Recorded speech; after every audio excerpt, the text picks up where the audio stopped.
G'day YouTube, welcome back to part 2 of the Injora SCX24 Buggy build. This video I just wanted to touch on a couple of things I've discovered about this build so far. The first one is swapping the majority of the mechanicals from the SCX24 over to the Injora frame. I found if I disconnected the motor wiring, disconnected the steering servo, removed the shocks from the top shock mounts, and then undid all of the skid plate screws, you could drop the center skid plate with basically all of the mechanicals attached in one piece. So that was really quick and easy just to transfer it straight over onto the Injora frame. I did reuse the stock hardware and everything mounted up just fine.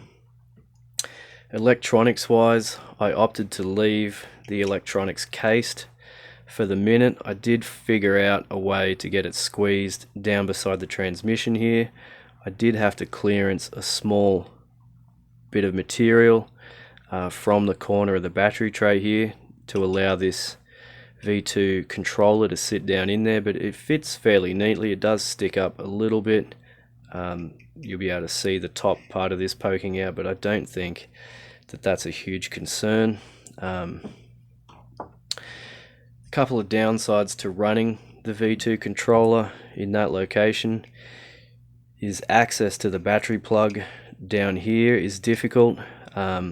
If you're running a completely stock SCX24, you're not really going to be able to run it in this configuration because you won't be able to plug the battery in down here. I've got an adapter soldered up for a JST connector, so that's something worth noting if you are attempting to mount the controller in that position. Access to all of your ports across the top of the controller there are really good. The LED light bar will be able to plug straight into the top here with the wiring hidden under the roof panel. Another thing worth noting about the way I've got the V2 electronics installed is the location of the switch is now kind of hidden inside the frame here, so I'll probably leave the switch on all of the time and just disconnect the battery to power the truck on and off.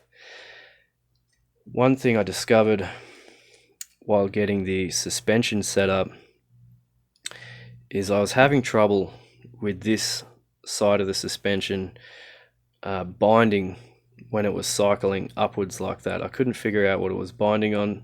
I had a little bit of a look around and I noticed that this upper link was actually touching the back of the motor here. It's an Injora Pro 50. It's a longer motor than stock, so it's really tight clearance with that upper link. I did initially have Mofo flex blades to give a bit of extra travel on the back. I had to remove those flex blades and mount the shocks in the rearmost location on the frame to be able to eliminate most of that binding. So now it cycles nicely. We'll have a look at how much flex it's got. It's got about 3 tires worth of flex. At this point, that is a pretty good starting point, and I'm happy to run it like that for the initial testing, and if we need to make any adjustments we'll cover that down the road. Battery fitment was going to be a concern now that I've started removing a little bit of the battery tray in order to fit the V2 electronics.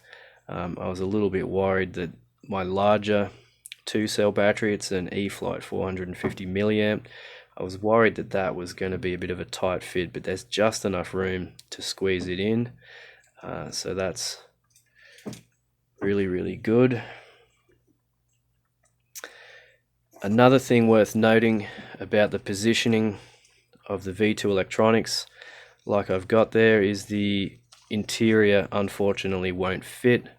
I'm not too worried about that, but for someone that was going for a more scale appearance, that would be something worth considering. I'm just going to leave the interior out and run it as is.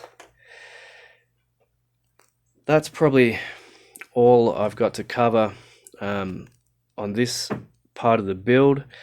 It's looking really good.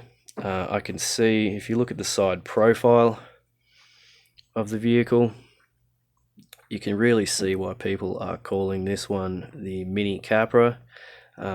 It's a really sweet looking build.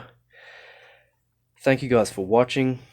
Please consider subscribing for more similar content, and I'll catch you guys on the next video.